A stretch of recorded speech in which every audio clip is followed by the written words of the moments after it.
Hello everyone, welcome back to our own channel keep creating. दोस्तों, 2020 हर तरह से काफी इवेंटफुल ईयर रहा और अब साल 2021 आने वाला है। आज की वीडियो में हम ये डिस्कस करेंगे कि based on the current situation and medium term expectations कौन कौन से ऐसे स्टॉक मार्केट सेक्टर्स हैं और उनसे रिलेटेड स्टॉक्स हैं जिन पे आप अगले साल नजर रख सकते हैं। हम ऐसे 5 सेक्टर्स और उनके स्टॉक्स की चर्चा करेंगे जिनके पीछे कुछ फेवरेबल टेलविंड्स हैं और हम उन फेवरेबल फैक्टर्स को भी डिस्कस करेंगे। Basics of investing and wealth creation और म्यूचुअल फंड इन्वेस्टिंग सीरीज की पहले की सारी वीडियोस को अगर आपने अभी तक चेक नहीं किया है तो आप काफी यूजफुल इन्फॉर्मेशन मिस कर रहे हैं। हमने कई फंडामेंटल और एसेंशियल टॉपिक्स पे काफी डिटेल डिस्कशन की हुई है जो आपके लिए बहुत यूजफुल हो सकते हैं। चैनल पे सारे प्लेलिस्ट को चेक करें, वहां पे आप इन सारी वीडियोस को एक साथ देख सकते हैं। इसकी लिंक अपर राइट कॉर्नर में आई बटन में आ रही है जो मैं डिस्क्रिप्शन बॉक्स में भी डाल दूंगा। वीडियो शुरू करने से पहले बता दूं कि अगर आपने अभी तक चैनल को सब्सक्राइब नहीं किया तो you are missing a lot of useful information and ideas about investing and wealth creation. आपके सब्सक्रिप्शंस, लाइक्स और कमेंट्स से मुझे और भी मोटिवेशन मिलती है और मैं आपके सजेस्ट किए हुए टॉपिक्स पे भी वीडियोस क्रिएट करने की कोशिश करता रहता हूं। चूंकि हमारा चैनल एक नया चैनल है तो आप जितना लाइक, कमेंट और शेयर करेंगे हमें ज्यादा से ज्यादा लोगों तक ये इन्फॉर्मेशन पहुंचाने में उतनी मदद मिलेगी। So just smash the like button, subscribe to the channel और साथ ही नोटिफिकेशन बेल दबाना मत भूलिए ताकि आगे आने वाली एक भी वीडियो को आप मिस ना करें। आप हमें फेसबुक, ट्विटर और टेलीग्राम पे भी फॉलो कर सकते हैं ताकि आपकी नॉलेज और भी एनहांस हो सके। लिंक डिस्क्रिप्शन में दी हुई है। So without taking any more of your time, let's get started. दोस्तों, सबसे पहला सेक्टर जिसके पीछे मुझे लगता है कि काफी टेल विंड्स हैं, काफी फेवरेबल फैक्टर्स हैं, वो है इंफ्रास्ट्रक्चर। और वो फेवरेबल फैक्टर्स क्या हैं? पहली है government spending to boost economic activity. आपको पता होगा कि फिस्कल डेफिसिट होने के बावजूद ये गवर्नमेंट कोशिश कर रही है कि इकोनॉमिक एक्टिविटी को बूस्ट करने के लिए गवर्नमेंट स्पेंडिंग खुद बढ़ाई जाए ताकि कॉर्पोरेट स्पेंडिंग अगर ना भी हो तो गवर्नमेंट स्पेंडिंग के कारण कम से कम इनिशिएशन हो इस प्रोसेस का और इकोनॉमिक एक्टिविटी वापस आ सके देश के अंदर। दूसरी फैक्टर है backlog of pending infra projects. इस साल के फरवरी मार्च से आपको पता होगा कि कई सारे इंफ्रास्ट्रक्चर प्रोजेक्ट्स काफी पेंडिंग वे में पड़े हुए हैं, उनकी काफी बैकलॉग हो गई है। काफी जो इंफ्रास्ट्रक्चर प्रोजेक्ट्स प्रपोजल फेज में या इंप्लीमेंटेशन के स्टार्टिंग फेज में थे उन सभी की प्रोग्रेस अभी तक स्टॉल्ड है, अभी तक अच्छी तरह से वो इंफ्रा प्रोजेक्ट्स ऑपरेशनल नहीं हो पाए। तो काफी बैकलॉग है ऑफ इंफ्रास्ट्रक्चर प्रोजेक्ट्स और जिसके कारण एक एक्स्ट्रा बूस्ट मिल सकता है इंफ्रास्ट्रक्चर सेक्टर को, क्योंकि ये सारे प्रोजेक्ट्स और नए प्रोजेक्ट्स भी उनको एग्जीक्यूट करने की अब जरूरत होगी। फिर तीसरा फैक्टर जो फेवरेबल फैक्टर है वो है reduced labour and land challenges in medium to long term. तो जैसा हमने देखा कि अभी रिसेंट के कुछ मंथ्स में लेबर और लैंड इन दोनों में ही रिफॉर्म्स आए हैं, तो इन दोनों रिफॉर्म्स के कारण अभी जो ये सारे चैलेंजेस थे, यहाँ तक कि बाहर की कंपनीज को भी इन्वेस्ट करने में जो चैलेंजेस थे उनको मीडियम टर्म में, हो सकता है शॉर्ट टर्म में ये चीजें उतनी मैनिफेस्ट ना हो, उतनी आपको दिखे नहीं, लेकिन मीडियम टर्म में इसके फायदे आपको जरूर दिखेंगे। और मीडियम टर्म से मेरा मतलब है 3 से 5 सालों के भीतर। तो इस टाइम फ्रेम में आपको फायदे इसके दिखने स्टार्ट हो सकते हैं और इसके इकोनॉमिक फायदे धीरे धीरे करके हमारे सामने दिखेंगे। तो कौन सी कंपनीज है जिन पे आप फोकस कर सकते हैं या फिर और भी कंपनीज पे आप नजर बना के रख सकते हैं, लेकिन मेरी पसंदीदा कंपनीज इंफ्रास्ट्रक्चर सेक्टर से रिलेटेड, मेरी पसंदीदा कंपनीज कौन कौन सी हैं? पहली कंपनी है इंडिया की सबसे बड़ी इंफ्रास्ट्रक्चर कंपनी, सबसे बड़ी इंफ्रास्ट्रक्चर कॉन्ग्लोमेरेट इंडिया की, लार्सन एंड टूब्रो। फिर सीमेंस जो कि एक मल्टीनेशनल कंपनी है, अल्ट्राटेक सीमेंट जो कि एक बहुत बड़ी सीमेंट कंपनी है, अच्छी कंपनी है, फंडामेंटल्स अच्छे हैं इस कंपनी के। और सारी जो गैस डिस्ट्रीब्यूशन कंपनीज हैं उसमें आईजीएल आ गई, एमजीएल आ गई यानी कि इंद्रप्रस्थ गैस, महानगर gas, Gujarat state Petronet, Petronet LNG, ये सारी जो कंपनीज है, और भी कुछ कंपनीज होंगी, एक अदानी गैस भी है। तो ऐसी जो कंपनीज हैं उन पे आप नजर बना के रख सकते हैं। इन सारी कंपनीज पे हमने कहीं ना कहीं किसी ना किसी वीडियो में जरूर डिस्कशन किया हुआ है। तो आप चैनल पे अगर एक गूगल सर्च करें या चैनल पे सारे वीडियोस को अगर आप चेक करें तो वहां पे कहीं ना कहीं इन सारे स्टॉक्स की डिस्कशन आपको मिल जाएगी। उसके price levels, fundamentals, return ratios, fundamental attributes, सब कुछ हमने कहीं ना कहीं डिस्कस किया हुआ है और उसकी डिस्कशन आपको इस चैनल पे कहीं ना कहीं मिल ही जाएगी। और आखिरी कंपनी इंफ्रास्ट्रक्चर से रिलेटेड, जो पूरी की पूरी इंफ्रास्ट्रक्चर रिलेटेड नहीं है लेकिन काफी हद तक मैं उसको एक इंफ्रास्ट्रक्चर कंपनी मानता हूं, क्योंकि ये प्लास्टिक्स और जो इंफ्रास्ट्रक्चर में बहुत सारी गुड्स प्रोड्यूस करने वाली कंपनी है, एस्ट्रल पॉलिटेक्निक। तो ये सारी कंपनीज पे आप नजर रख सकते हैं which are all related to infrastructure sector. दूसरी सेक्टर जो मुझे लगता है कि जिसके पीछे मुझे लगता है कि काफी टेलविंड्स हैं और कुछ फेवरेबल फैक्टर्स हैं, हालांकि कुछ अनफेवरेबल फैक्टर्स भी हैं, लेकिन उन अनफेवरेबल फैक्टर्स के कारण कुछ ऐसे कंपनीज हैं, कुछ ऐसी फंडामेंटली स्ट्रांग कंपनीज हैं जिनको उन अनफेवरेबल फैक्टर्स का एक्चुअली फेवरेबल इन्फ्लुएंस मिलेगा, फेवरेबल इंपैक्ट पड़ेगा उनके ऊपर। तो उसकी हम चर्चा करते हैं एक एक करके। तो वो सेक्टर है बीएफएसआई, लेकिन मैंने यहाँ पे लिखा है select BFSI. Banking and financial services industry में भी आपको सेलेक्ट कंपनी, सेलेक्ट पॉकेट्स में इन्वेस्ट करना है, उनके ऊपर नजर रखना है, क्योंकि टोटल जो बीएफएसआई सेक्टर है, आप BFSI sector as a whole अगर देखोगे तो इस सेक्टर में अभी भी काफी सारे बादल छाए हुए हैं, इनके ऊपर अभी भी डार्क क्लाउड्स हैं, क्योंकि अभी भी इसकी सिचुएशन एनपीएस की, फिर बहुत सारे बैंक्स की जो एसेट्स हैं उसकी क्वालिटी की अभी तक कोई क्लैरिटी नहीं आई है, और वो आने में एक्चुअली 1-2 क्वार्टर लगेगा। लेकिन कुछ ऐसे strong banks, strong BFSI players जो फंडामेंटली काफी स्ट्रॉन्ग है, उनको काफी फायदे हो सकते हैं। क्यों हो सकते हैं उसकी हम चर्चा करते हैं। तो पहला फायदा उनको ऐसे सेलेक्ट बीएफएसआई प्लेयर्स को क्या हो सकता है, वो है मार्केट कंसोलिडेशन का। जैसे जैसे छोटे बैंक्स, खराब गवर्नेंस वाले बैंक्स धीरे धीरे छटते जाते हैं, उनकी मार्केट शेयर घटती जाती है, तो उस मार्केट शेयर का फायदा होगा मार्केट कंसोलिडेशन का, अच्छे बैंक्स को, अच्छी एनबीएफसीज को, अच्छे बीएफएसआई प्लेयर्स को, अच्छी इंश्योरेंस कंपनीज, ये सबको। तो ये जो मार्केट कंसोलिडेशन आएगी बीएफएसआई सेक्टर में, तो इनऑर्गेनिक ग्रोथ के मौके मिलेंगे अच्छे, strong, well run, well established companies को, अच्छी कंपनीज को। फिर इंश्योरेंस सेक्टर में लो पेनिट्रेशन का तो एक जो बहुत बड़ा एडवांटेज है इंडिया में, वो तो अभी इतनी कम पेनिट्रेशन है इंश्योरेंस की, वो जनरल इंश्योरेंस हो या हेल्थ इंश्योरेंस हो, टर्म लाइफ इंश्योरेंस हो, जो भी हो, इन सारी insurance sector as a whole में लो पेनिट्रेशन है। तो उसका तो एक फेवरेबल टेलविंड इंश्योरेंस सेक्टर को है ही, और वो अभी कुछ सालों तक कंटिन्यूड भी रहेगा। फिर दूसरी एक फेवरेबल फैक्टर मुझे लगती है, टेलविंड लगती है, हायर हेल्थ स्पेंडिंग का आफ्टर कोविड। तो कोविड के कारण जो एक लोगों में अवेयरनेस आई है, एक जागरूकता आई है, इसके कारण लोग अब इंश्योरेंस ज्यादा करवाएंगे, अपनी टर्म इंश्योरेंस की कवरेज ज्यादा करवाएंगे, मेडिकल इंश्योरेंस की कवरेज ज्यादा लेंगे। तो इन सभी के कारण एक फेवरेबल टेलविंड मिल सकती है इंश्योरेंस सेक्टर के, सारे जो एस्टेब्लिश्ड वेल रन प्लेयर्स हैं उन सभी प्लेयर्स को अच्छे मौके मिल सकते हैं। और फाइनेंशियलाइजेशन ऑफ इकोनॉमी, ये हमने काफी चर्चा की हुई है कि इंडिया की जो टोटल जो हाई नेटवर्थ इंडिविजुअल्स हैं या फिर जो टोटल वेल्थ है इंडिया की, वो 95% टैंजिबल एसेट्स, और टैंजिबल एसेट्स क्या होते हैं, रियल एस्टेट और सोना, गोल्ड, इन दोनों एसेट्स में 95% वेल्थ इंडिया की स्टक है, लॉक्ड है केवल इन दोनों एसेट्स में।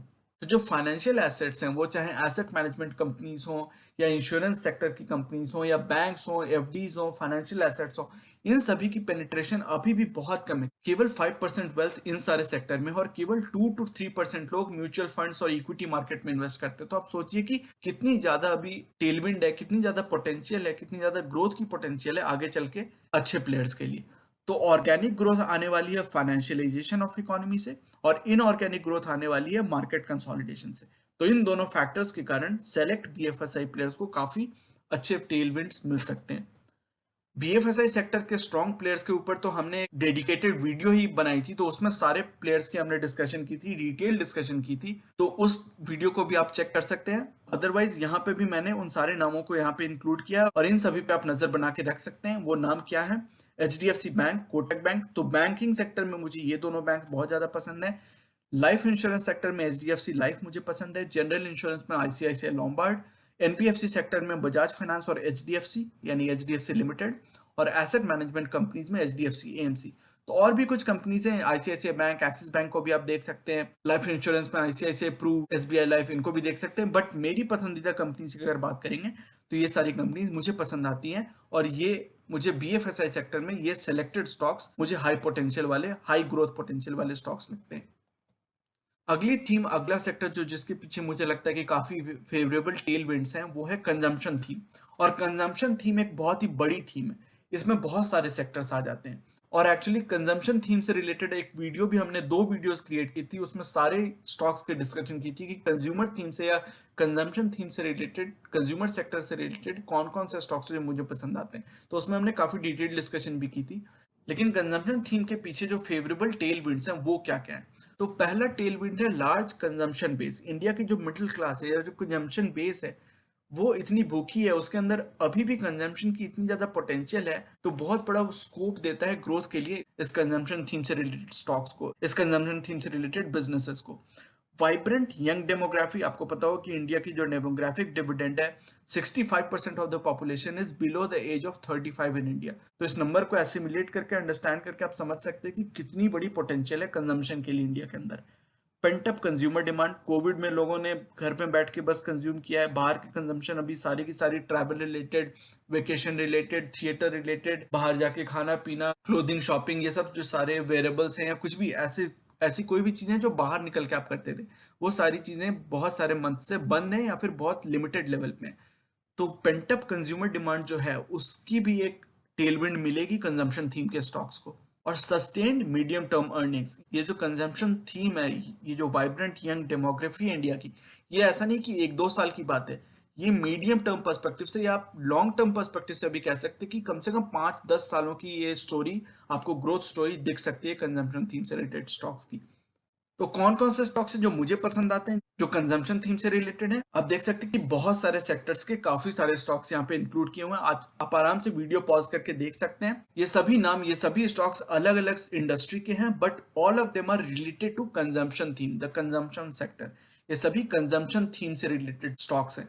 तो इन स्टॉक्स पे आप नजर बना के रख सकते हैं। आगे चल के मुझे लगता है कि यहाँ तक कि short term to medium term perspective से भी इन स्टॉक्स में काफी पोटेंशियल दिख सकती है। अगला सेक्टर जिसके पीछे मुझे लगता है कि मीडियम टर्म पर्सपेक्टिव से अच्छी टेलविंड्स हैं, वो है ऑटो एंड ऑटो एंसिलरी। वो फैक्टर्स क्या हैं? रेगुलेटरी ओवरहैंग जो था, जो BS4 से BS6 का कन्वर्जन था, या फिर इकोनॉमिक रिवाइवल में जो एक स्लगिशनेस आई हुई थी, वो मुझे लगता है कि it is behind the sector, it is pass the sector now. Regulatory overhang चला गया है, डिमांड में रिवाइवल अच्छी दिख रही है, पर्सनल मोबिलिटी की थीम दिख रही है। जो लोग कह रहे हैं कि पब्लिक ट्रांसपोर्ट कम यूज कर रहे हैं, तो उसको पब्लिक ट्रांसपोर्ट की डिमांड को वापस आने में थोड़ा समय लगेगा। तो इसलिए पर्सनल मोबिलिटी की जो ये थीम है या डिमांड है शॉर्ट टर्म में, वो इसके फायदे मिल सकते हैं ऑटो और ऑटो एंसिलरी सेक्टर को। फिर pent up passenger vehicle demand because of personal mobility theme मुझे लगता है। और rural demand for tractors, farm vehicles and equipment. तो केवल अर्बन एरियाज में पैसेंजर व्हीकल्स की ही डिमांड नहीं है, बट रूरल सेक्टर में भी ट्रैक्टर्स की, फार्म व्हीकल्स की और इक्विपमेंट की, जो हमने देखा भी है कि मॉनसून अच्छे हुए उसके कारण कितनी सस्टेन डिमांड रही। और केवल कमर्शियल व्हीकल्स के ही नहीं, ट्रैक्टर्स के ही नहीं, यहाँ तक कि पैसेंजर व्हीकल्स के भी रूरल सेक्टर से, रूरल एरिया से अच्छी डिमांड हमें दिखी, रोबस्ट डिमांड दिखी। और ये कंटिन्यू भी कर सकता है for the medium term perspective. At least कम से कम मुझे लगता है कि 6 से 8 महीने या साल भर के लिए ये जो ओवरऑल डिमांड है, पेंटअप डिमांड है, वो कंटिन्यूड रह सकती है for the medium term perspective. तो कौन कौन से ऐसे स्टॉक्स हैं जो मुझे पसंद आते हैं इस सेक्टर से रिलेटेड, इसके ऊपर हमने एक डेडिकेटेड वीडियो भी बनाई थी, सारे स्टॉक्स की डिस्कशन की थी। बट कुछ ऐसे स्टॉक्स जो हमने इस सेक्टर से पिक किए हैं, उनमें इंक्लूड होती है Maruti, hero MotoCorp, Eicher Motors, Escorts, Mahindra and Mahindra और मदरसन सुमी। तो इसमें ज्यादातर ऑटो स्टॉक्स हैं और एक ऑटो एंसिलरी स्टॉक है।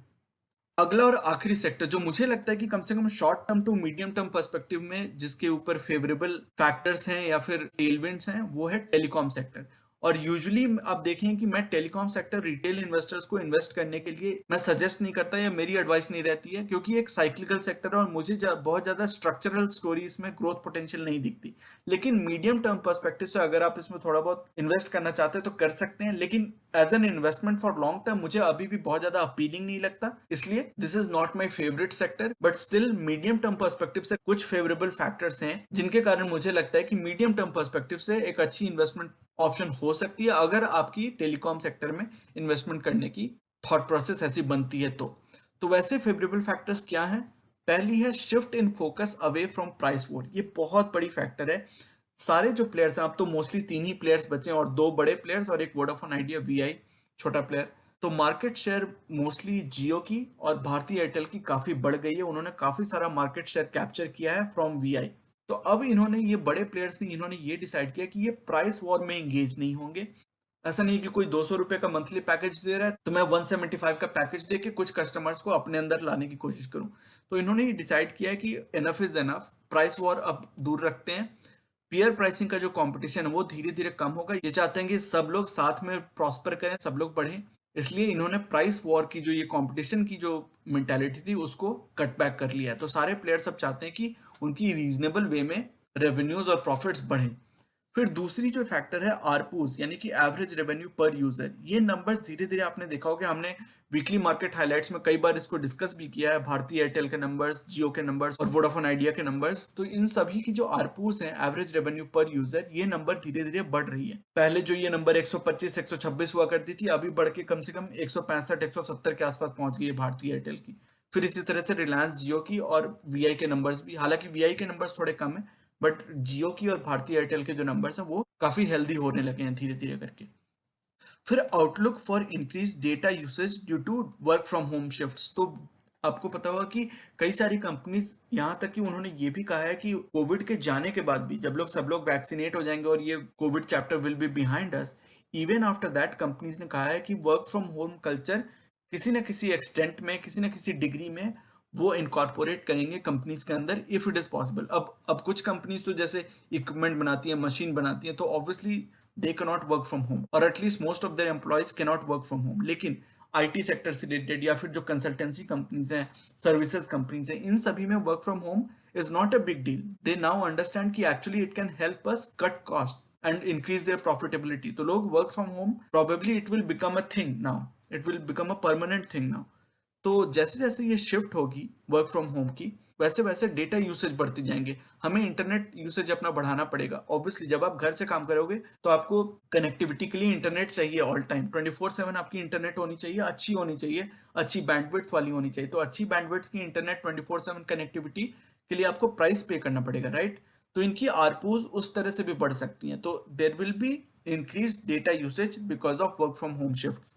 और जैसा हमने शुरू में बात की, टेलीकॉम सेक्टर वैसे मुझे बहुत ज़्यादा तो पसंद नहीं है, क्योंकि इसमें कंपटीशन बहुत ज़्यादा होता है और रेगुलेटरी ओवरहैंग हमेशा रहता है। गवर्नमेंट हमेशा इसको कंट्रोल करके रखती है, ट्राई इसको हमेशा कंट्रोल करके रखती है इस सेक्टर को, कॉस्ट को बहुत ज़्यादा हाई नहीं होने देती है, प्राइस को बहुत ज़्यादा हाई नहीं जाने देती। तो इसलिए मुझे बहुत ज़्यादा पसंद नहीं आता टेलीकॉम सेक्टर। लेकिन मीडियम टर्म के लिए इसमें एक क्वासाई साइक्लिकल प्ले आप कर सकते हो। मीडियम टर्म पर्सपेक्टिव से आप एक शॉर्ट टर्म इन्वेस्टमेंट या मीडियम टर्म इन्वेस्टमेंट के तौर पे आप इसको मान सकते हो। लॉन्ग टर्म इन्वेस्टमेंट के तौर पे मुझे अभी भी टेलीकॉम सेक्टर बहुत ज़्यादा अपीलिंग नहीं लगता, लेकिन मीडियम टर्म पर्सपेक्टिव से it's still I think can make a case, जो कि ये सारे जो फेवरेबल फैक्टर्स हमने देखे कि आरपूज इंप्रूव हो रहे हैं, डेटा यूसेज इंप्रूव हो रही है, तो धीरे धीरे करके इनकी जो रेवेन्यू है और जो प्रॉफिटेबिलिटी है वो धीरे धीरे करके इंप्रूव करेगी। तो मीडियम टर्म में आप इसको प्ले कर सकते हो टेलीकॉम सेक्टर में इन्वेस्टमेंट थीम को। इसमें कौन कौन से प्लेयर्स हैं? तो बहुत ही लिमिटेड प्लेयर्स हैं। भारती एयरटेल एक प्योर प्ले है टेलीकॉम पे, और RIL actually it is a proxy for Jio until listing. तो जियो जब तक पूरा लिस्ट नहीं हो जाता खुद से, तब तक तो आप जियो में डायरेक्टली इन्वेस्ट कर नहीं सकते, तो आपको रिलायंस इंडस्ट्रीज में ही इन्वेस्ट करना पड़ेगा एज अ प्रॉक्सी फॉर जियो। लेकिन रिलायंस में पेट्रोकेम भी आ जाता है, यानी कि इनका पेट्रोलियम और केमिकल बिजनेस, फिर रिलायंस रिटेल भी आ जाता है और रिलायंस जियो भी। तो रिलायंस में भी आप इन्वेस्ट कर सकते हो if you want to play on Jio. लेकिन आपको ये ध्यान रखना पड़ेगा कि रिलायंस में जब आप इन्वेस्ट कर रहे हो तो उनके पेट्रोकेम में भी इन्वेस्ट कर रहे हो, रिटेल में भी इन्वेस्ट कर रहे हो, और उनके जियो बिजनेस यानी कि टेलीकॉम बिजनेस में भी इन्वेस्ट कर रहे हो। तो दोस्तों मैं उम्मीद करता हूँ कि ये शॉर्ट वीडियो, ये कॉन्साइज वीडियो आपको पसंद आई होगी। ये सारे पांचों सेक्टर्स की डिस्कशन और उसके स्टॉक्स की डिस्कशन आपको पसंद आई होगी। अगर आपके कोई थॉट्स और क्वेश्चंस है तो काइंडली उनको कमेंट्स में डालें। कोई और सेक्टर है जो आपको लगता है कि हमने मिस कर दिए, या आपको लगता है कि उनके ऊपर रिसर्च करके मुझे फिर से आपसे डिस्कशन करनी चाहिए उस सेक्टर के ऊपर, या फिर कोई स्टॉक्स हैं जो हमने इन सेक्टर्स के ऊपर मिस कर दिए, तो प्लीज अपने विचार कॉमेंट्स में डालें ताकि हम एक कंस्ट्रक्टिव डिस्कशन कर पाए। So I look forward to having your thoughts and questions in the comment section.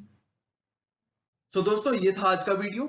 ये सेइंग जो कि है नॉलेज इज पावर सुप्रीम, ये इस चैनल का मिशन है जो कि है आप तक सही नॉलेज पहुंचाना। आगे आने वाली वीडियोस में हम mutual fund, investing, asset allocation और डायरेक्ट स्टॉक से रिलेटेड कई सारी एनालिसिस करेंगे और बहुत सारे इंटरेस्टिंग टॉपिक्स को डिस्कस करेंगे। So you should definitely subscribe to the channel and remain posted for further updates. अगर आज की वीडियो कंटेंट आपको पसंद आया है तो वीडियो करें लाइक। अगर आपको लगता है कि इस इन्फॉर्मेशन से किसी की मदद हो सकती है तो इसे अपने दोस्तों और फैमिली मेंबर्स के साथ शेयर करें और चैनल को करें सब्सक्राइब। मिलते हैं अपने अगले वीडियो में एक और टॉपिक के डिस्कशन के साथ। तब तक के लिए take care and see you soon.